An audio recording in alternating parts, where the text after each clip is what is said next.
Assalamualaikum warahmatullahi wabarakatuh. Alhamdulillahi rabbil alamin. Assalatu wassalamu ala sayyidina Muhammadin wa ala alihi wa ashabihi ajmain. Amma ba'du. Rabbi shrah li sadri wa yassir li amri wahlul 'uqdatam min lisani yafqahu qawli. Alhamdulillah, kembali lagi dengan kami di Al-Ilmi Media MTS DDI Taklasi, dan alhamdulillah jiwa yang besar terjadi di bulan ini, bagaimana seorang anak mampu berkomunikasi dengan sangat baik dengan orang tuanya, yang kemudian menjadi simbol seorang anak berbakti kepada kedua orang tuanya, dan orang tua yang mengerti tentang posisi anaknya.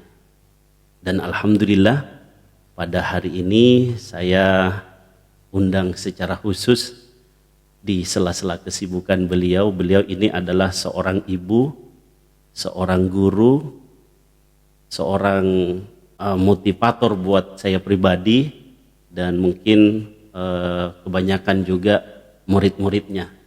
Dan alhamdulillah saya akan perkenalkan beliau. Assalamualaikum Bunda. Waalaikumsalam. Bagaimana kabarnya Bunda? Alhamdulillah. Alhamdulillah. Bagaimana kesibukan sehari-hari Bunda?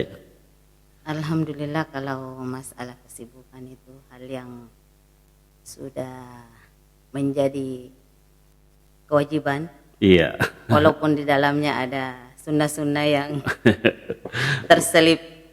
Baik, Ya. baik Bunda. Mungkin bisa diperkenalkan dulu nama dan alamat Bunda serta keseharian Bunda mungkin kepada pemirsa.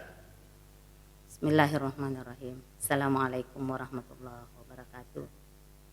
Alhamdulillah, karena limpahan rahmat, berkah dan inayah dari Allah Subhanahu wa taala, sehingga saya bisa hadir di tempat ini. Kemudian salawat dan salam kepada Rasulullah sallallahu alaihi wasallam yang senantiasa menjadi panutan kita semua bagi umatnya. Amin, amin. Jadi sebelumnya terus terang tidak pernah terbersih di benak saya akan ada di sini, karena mungkin suatu keajaiban sehingga saya bisa hadir, dan mudah-mudahan bisa menjadi inspirasi bagi semua, terutama bagi anak-anakku semua di mana saja berada. Amin, amin. Jadi sebagai perkenalan, nama saya Hasdia. Saya kebetulan sebagai guru dan pembina di Pondok Pesantren Al-Ikhlas dari Takalasi sejak tahun 2000. Ya. Jadi sejak tahun 2000 saya sudah mulai mengajar di sini. Kemudian tahun 2001 saya menikah. Masya Allah. Jadi saya juga menikah dengan santri. Jadi di sini santri dan menikah dengan santri. Jadi saya santriwati, kemudian menikah juga, tapi setelah selesai semuanya S1. Masya Allah. Ya, kemudian keseharian saya alhamdulillah di samping ya, jadi sejak tahun 2000 sebagai guru, walaupun waktu itu belum diresmikan oleh pemerintah dan tidak pernah saya bayangkan sebelumnya akan ada titel resmi dari pemerintah bahwa akan menjadi seorang guru yang dinobatkan sebagai pegawai negeri. Ya. Jadi saya diangkat jadi pegawai negeri sebagai guru itu tahun 2003. Jadi saya mengabdi mulai tahun 2000 dan diresmikan tahun 2003, alhamdulillah sampai sekarang. Berarti 2 tahun setelah pengabdian itu baru diangkat menjadi pegawai negeri. Alhamdulillah. Baik, Terima kasih atas perkenalan singkatnya Bunda. Insya Allah kita akan lebih mendalami lagi nanti. Baik, boleh terima kasih saya ucapkan kepada Bunda. Untuk saya senangnya memanggil beliau sebagai Bunda karena beliau ini salah satu orang tua kami yang luar biasa. Kami dulu waktu nyantri kenyang dan lapar di rumah beliau. Jadi kalau kami lapar itu ketok-ketok pintu. Beliau itu sudah paham bahwa kami lagi lapar. Jadi terima kasih Bunda sudah memenuhi undangan kami untuk bisa membagi ya walaupun hal yang mungkin dianggap keseharian sepele, tapi terkadang di mata orang lain itu hal yang luar biasa. Baik Bunda, saya dengar tadi Bunda ini menikah dengan santri. Apa sih hebatnya itu santri Bunda? Karena kan Bunda ini kalau boleh tahu mondoknya berapa tahun dan di mana Bunda? Iya. Iya. Ya, terima kasih. Sebenarnya ini pertanyaan yang membuka jalan nostalgia. Iya. Nostalgia itu muncul kembali di benak saya. Jadi saya mulai nyantri itu sebelumnya bukan pesantren di sekolah ini, masih DDI waktu itu. Masih Ya, belum berbentuk masih belum pesantren. berbentuk pesantren. Nanti kalau tidak salah saya kelas sanawiyah, kelas 2 atau kelas 3. Masih kelas 1, kelas 2 waktu itu. Kalau sekarang kan kelas 7, kelas 8 dan kelas 9. Jadi nanti di sini kita baru terbentuk yang namanya Pondok Ma'had. Yang waktu itu mungkin bisa dikatakan saya termasuk pelaku sejarah. Iya. Ya. Kenapa? Karena kita sudah ada di sini terbentuk yang namanya Ma'had. Ya. Dan juga termasuk saya ini setiap guru tak datang, ya guru tak almarhum Kiai Haji Abdurrahman Ambok Dale. Setiap beliau datang pasti kita langsung bertemu dengan beliau. Dan termasuk saya dekat juga dengan beliau. Dan alhamdulillah waktu itu karena saya termasuk perempuan yang dekat dengan guru tak semua, guru tak Paseh, guru tak Haji Arapa waktu itu yang selalu mendampingi guru tak. Termasuk guru tak Salman, guru tak Mansur, setiap guru tak datang dari Pinrang. Pasti kalau ke sini mencari saya. Masya Allah. Alhamdulillah mungkin berkahnya guru tak juga. Sehingga tertanam sampai sekarang setiap ingat guru tak seperti bergetar. Dan bahkan alhamdulillah kedekatan dengan guru tak Kiai Haji Abdurrahman Ambok Dale dengan kita waktu itu semua seangkatan saya yang tinggal di Poto itu sangat erat. Ya. Karena memang setiap kedatangan beliau pasti ketemu kita semua. Masya Allah. Jadi ada berkah tersendiri ya Bunda? Ada berkah tersendiri dan kita tidak mungkin seperti sekarang ini kalau bukan dari guru tak. Betul. Tidak akan mungkin. Kemudian kembali ke pertanyaan Anda tadi bahwa apa sih istimewanya jadi santri. Menjadi santri itu hal yang sangat luar biasa bagi saya. Santri itu adalah seorang, kalau menurut saya dari bahasa Arab tolib atau tolibah ya, yang kalau jamaknya itu at-tulab atau at-tolibat. Itu sebenarnya sama, menuntut ilmu, penuntut ilmu. Jadi keistimewaan menjadi santri itu atau santriwati itu sangat luar biasa. Apalagi kalau kita mondok. Itu perbedaannya santri dengan siswa. Jadi saya sering kalau dalam keseharian sering mengungkapkan begini. Bahkan ada siswa saya. Sering juga saya katakan bahkan ada santri saya atau santriwati. Karena kebetulan saya mengajar di 2 tempat. Ya di madrasah negeri dengan di sini. Masya Allah. Jadi saya biasa bedakan antara santri dengan siswa. Kenapa saya bedakan? Karena kalau santri menurut saya itu yang menimba ilmu siang malam. Kalau yang siswa itu walaupun dia madrasah tapi tidak sedalam ilmu yang kita tuntut dengan di madrasah biasa. Itu perbedaan menurut saya. Dan istimewanya itu pertama, santri itu ya kedisiplinan kita yang luar biasa. Ditempa di dalam pondok itu luar biasa. Dan dari dulu sejak pertama di sini memang yang mungkin saya akan ceritakan pengalaman pertama menjadi guru di sini tahun 2000 ya. Iya.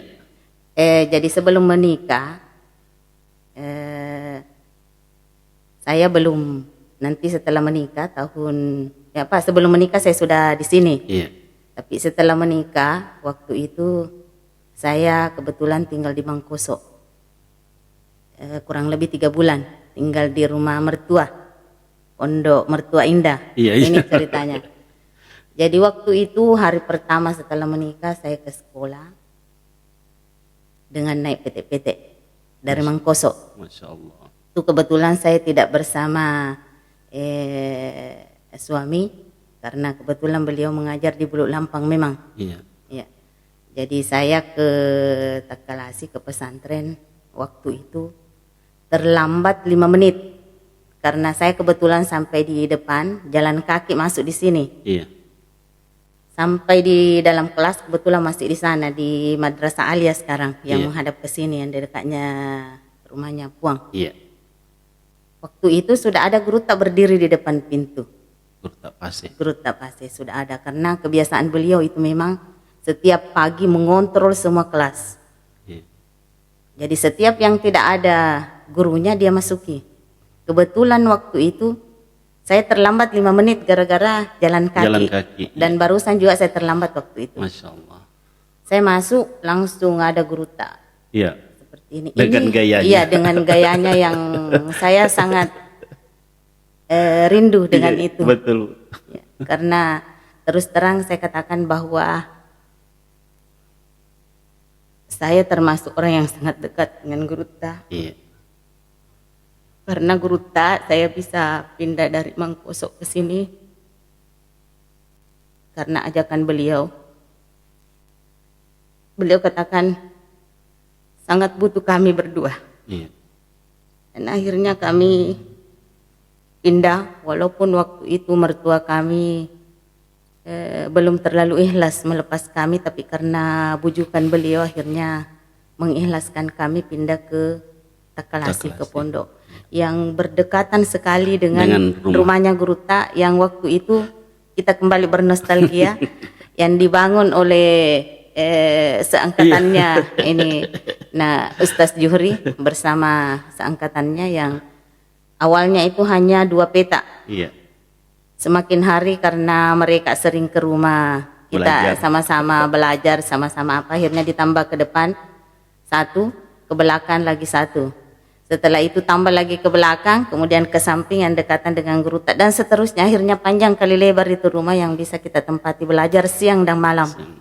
Alhamdulillah. Dan termasuk kenapa saya setiap ingat guru tak juga pasti terharu karena termasuk beliau adalah inspirasi dalam mendidik anak.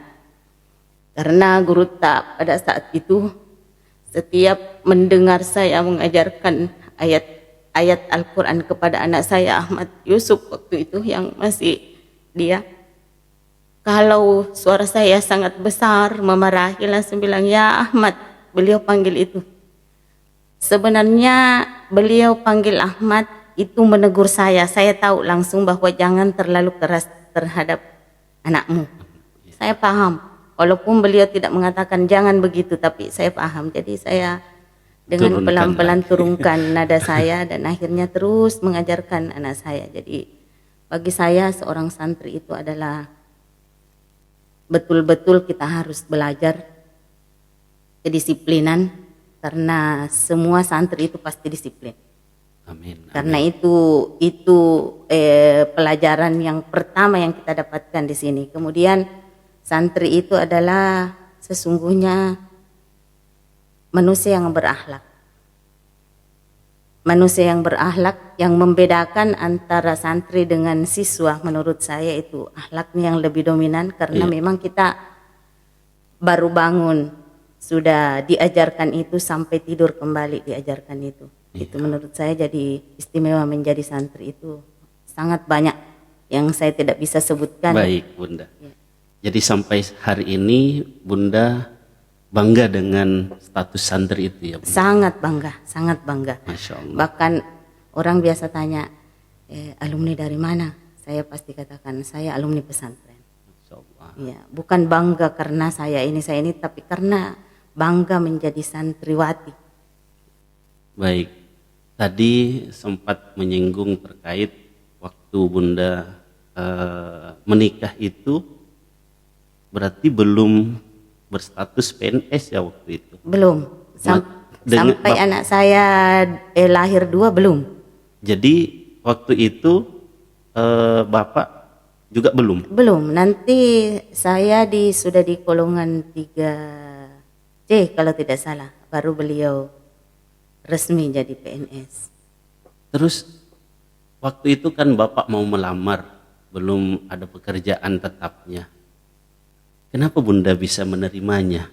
Keyakinan Bunda bahwa Bapak akan mampu menghidupi anak dan istrinya itu seperti apa? Karena kan serba sulit. Iya. Iya. Serba sulit kalau sekarang dipikir. Betul. Kalau dulu pikiran saya itu sebenarnya memang yang jelas saya ingin didampingi oleh orang yang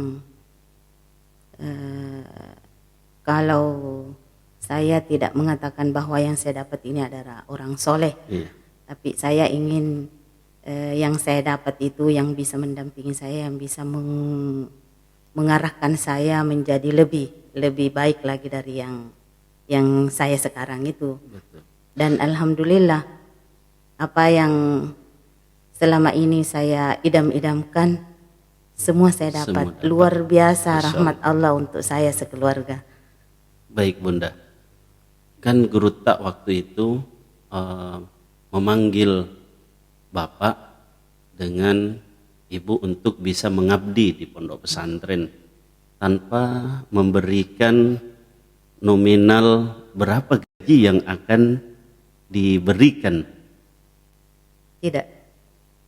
Apa yang Ibu pikirkan waktu itu dengan langsung meniru? Bapak ini kan lulusan Kairo. Dan beliau itu terkenal kealimannya. Beliau itu kalau selevel di Kabupaten Baru hanya 1-2 orang mungkin yang selevel dengan beliau. Tapi dengan kerendahan hati beliau, kita juga Ibu menerima ajakan Guru Tak dan sampai hari ini masih mengabdi di pondok pesantren. Apa yang kemudian Ibu lihat dari permintaan Guru Tak waktu itu tanpa memberikan nominal bahwa kamu mengajar dan gajinya sekian? Guru Tak saya rasa tidak pernah menawarkan itu. Tidak pernah. Apa yang Bunda lihat waktu itu? Jadi sebenarnya dari dulu, dari kelas 3 sanawiyah itu, waktu itu kita sudah tinggal di pondok, terus ada syekh yang datang dari Mesir, utusannya, utusan dari Mesir yang beliau waktu itu Syekh Hasan namanya. Yang sebelum waktu kelas 1 dengan kelas 2 MTS waktu itu saya belum pernah terpikir bercita-cita menjadi guru sebenarnya. Nanti di kelas 3 sanawiyah, setelah belajar bahasa Arab, menimba ilmu pengetahuan setiap hari siang malam waktu itu, karena kita masih sudah tinggal di sini. Saya waktu itu tinggal di sana di dekatnya madrasah. Jadi setiap sudah sholat subuh kita pergi di situ bercakap-cakap, berbincang bahasa Arab waktu itu, dan akhirnya dalam hati saya, insya Allah enaknya seandainya saya juga bisa menjadi seorang guru, dan saya tidak pernah terpikir mau jadi guru apa. Yang jelas hanya satu guru, cita-cita saya mau jadi guru bahasa Arab karena sangat tertarik dengan ini Syekh waktu itu, karena memang siang malam kita bercakap terus, apa yang misalnya kita pegang tidak ditahu itu, dan akhirnya kita bisa bercakap. Iya. Itu pembiasaan beliau tidak tahu bahasa kita waktu itu sama sekali, dan Iya. kita tidak tahu bahasanya waktu itu. Jadi kita saling sharing tapi dengan bahasa kita masing-masing, dan akhirnya 1 bulan itu kita rasakan akhirnya bisa komunikasi dengan beliau karena pembiasaan siang malam. Iya. Dan akhirnya di hati saya waktu itu, dan setelah menikah, dan terus terang Guruta itu dari dulu merestui kami, karena suami saya itu masih sekolah itu sudah diberi amanah. Iya. Satu-satunya laki-laki yang sudah diberi amanah mengajar ke perempuan waktu itu Masya Allah. adalah beliau. Masih Masih sekolah, masih kalau tidak salah kelas 1 aliyah sudah. iya, karena Iya. Guruta itu paling anti seorang laki-laki bisa bertemu dengan perempuan Iya, waktu itu, dan tidak semua orang diberikan kepercayaan tidak untuk- semua, dan satu-satunya santri waktu itu yang masih sekolah yang diberi tanggung jawab mengajar ke perempuan dan waktu itu di kelasnya Bunda. di kelas saya. Masya Bukan cuma Allah. saya juga, bukan cuma saya. Jadi Dan ini- kebetulan saya sekelas dengan beliau, tapi kalau sore banyak semua santriwati perempuan ikut belajar. Kalau boleh tahu, cinta itu tumbuh dan bersemi itu pada tatapan pertama atau tatapan kedua dan seterusnya, Bunda? Tidak pernah ada tetapan. Masya Allah. Maksud saya, ya karena itu justru kalau berbicara tentang itu, kita dulu adalah saingan berat. Oh begitu. Termasuk kalau bisa dikatakan, nauzubillah, termasuk musuh dulu, Musuh, karena ya, iya. sebelum beliau pindah, karena beliau pindahan dari Mangkoso, Iya. sebelum beliau pindah tidak pernah saya lepas juara Iya. 1. Artinya tidak pernah. Waktu itu Bunda yang paling top di kelas Iya, itu. alhamdulillah waktu Setelah itu. datang Bapak, Tidak pernah lagi. Tidak pernah lagi, Mulai Masya dari Allah. kelas 2 sanawi, kelas 3. Kelas 3 sampai di Alia itu tidak pernah lagi pegang juara Juara. 1 sejak Masya beliau Allah. datang, tapi puncak permusuhan kita itu di kelas 3 3 sanawiyah. sanawiyah. Iya, tapi alhamdulillah karena mungkin dengan ilmu yang diberikan ke Guruta, kita bisa sama-sama, dan sampai sekarang seluruh seangkatan saya itu kompak, sekompak-kompaknya. Ceritanya, saya juga bercita-cita kuliah di Mesir. Mesir. Tapi saya pahami bahwa orang tua saya tidak seperti orang tua orang-orang teman-teman saya yang lain. Jadi saya pahami saya tidak mungkin ke sana, tapi cukuplah saya menuntut ilmu. Tapi satu hal yang pernah saya termasuk tuntutan saya yang sangat besar terhadap orang tua saya, Iya. karena sesungguhnya beliau melarang saya kuliah karena kemampuan Ekonomi. yang tidak memungkinkan. Tapi waktu itu saya kasih tahu bahwa saya mau kuliah. Iya. Satu-satunya anak beliau yang lanjut S1 S1 adalah saya. dan sekarang sudah menyelesaikan S2-nya. Alhamdulillah. Jadi saya kasih tahu saya mau lanjut. Beliau katakan boleh lanjut. Pertama itu beliau larang. Kita mau apa nak? Tidak punya apa-apa. Saya bilang menurut Guruta, orang yang menuntut ilmu itu ada rezekinya tersendiri. Jadi beliau menunduk waktu itu. Saya katakan saya janji, kalau saya dikasih kesempatan kuliah, insya Allah saya tidak akan seperti anaknya orang. Saya akan lakukan, dan kalau bisa saya seandainya bisa secepat mungkin, saya akan secepat mungkin selesai. Jadi beliau waktu itu bilang iya, tapi beliau mengira saya cuma di Mangkoso. Iya. Tapi dengan hati yang berat saya kasih tahu, ayahanda saya kasih tahu saya mau kuliah. Kebetulan yang saya tahu dari senior saya punya cita-cita mau jadi guru bahasa Arab. Katanya kalau mau jadi guru bahasa Arab harus belajar di tarbiyah pendidikan bahasa Arab. Kebetulan waktu itu Mangkoso belum ada. Iya. Jadi dia bilang, pasti tidak bisa Kina. Waktu itu ada kakak saya sudah terangkat jadi dokter 1. walaupun beliau hanya di SPK waktu itu, Iya. tapi alhamdulillah waktu itu saya kirim surat secepat mungkin waktu itu bahwa saya mau lanjut S1 di Makassar, ambil jurusan bahasa Arab. Langsung beliau katakan, lanjut Maki, biar sampai di mana dek, insya Allah saya bantu. Masya Jadi Allah. alhamdulillah saya kasih tahu orang tua, dia bilang tidak mungkin bisa. Dia saja belum menikah Iya. waktu itu. Tapi saya bilang insya Allah saya akan janji. Dan alhamdulillah selama saya kuliah, orang lain waktu itu paling cepat 4 tahun, saya alhamdulillah bisa menyelesaikan 3 tahun lebih 3 tahun, Masya di Allah. S1. Alhamdulillah. Jadi pas saya selesai, karena waktu itu sebelum beliau calon suami saya waktu itu ke Mesir, Iya. orang tuanya datang ke rumah menitipkan saya Masya bahwa insya Allah setelah ini biarlah mereka dulu sekolah. Iya. Ada catatannya keluarga, tapi katanya kalau sudah selesai insya Allah harus menikah. Iya. Dan waktu itu saya terlalu cepat selesai. Jadi saya termasuk orang yang dilema. 3,5 tahun selesai terlalu cepat. Sementara saya tahu jurusan yang diambil Calon suami waktu itu jurusan yang terberat, Betul. yaitu Luga. Luga. Ya, Luga. Tapi saya serahkan, saya lebih condong ke biar bagaimana yang namanya jodoh itu pasti ketemu. Betul. Saya harus selesaikan dulu S1 saya waktu itu. Jadi saya selesai, tidak saya langsung pulang. Jadi saya selesai waktu itu tahun 98 kalau tidak salah. Kemudian saya tidak langsung pulang. Saya tinggal di sana. Kebetulan ada kakak saya, bukan kakak, tidak ada hubungan keluarga, tidak ada apa. Tapi dia menganggap saya adiknya. Kebetulan beliau punya ruko di Sentral. Iya. Waktu itu dia tawari saya, ini ada kalau tidak salah 3 ruko, renda waktu itu dia jual. Saya bilang, untuk apa? Dia bilang, kau pegang administrasi dan keuangannya waktu itu. Masya Allah.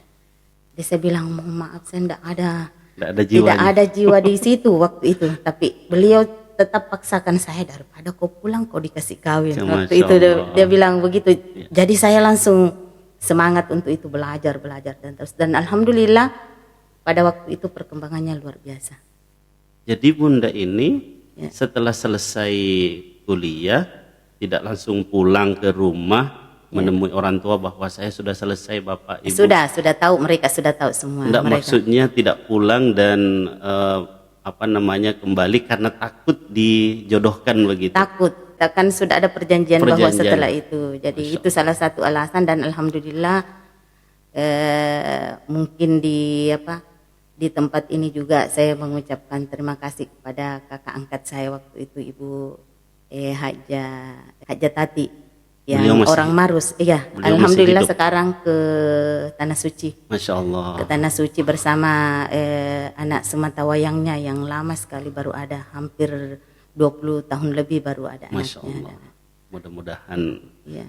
diberikan Itu yang mengajarkan saya sehingga bisa ada sedikit jiwa dagang dari dagang. dulu ya. Iya, karena Bunda ini selain menjadi seorang guru, menjadi juga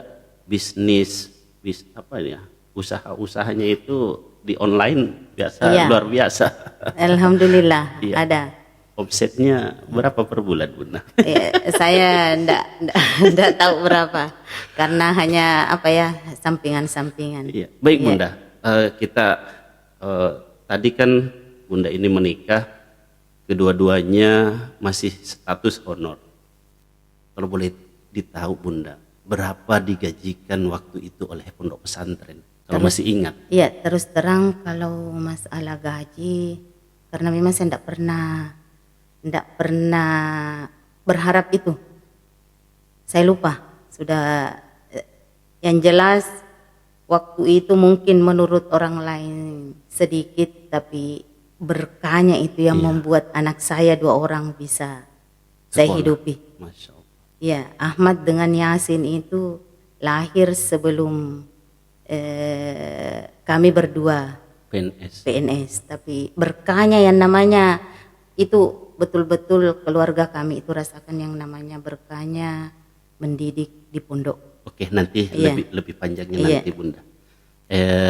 Baik pemirsa sekalian, insya Allah kita akan lanjut di part 2 bincang-bincang bersama Bunda hebat yang selalu memberikan inspirasi, terutama saya pribadi bersama beliau. Sekian, Assalamualaikum warahmatullahi wabarakatuh.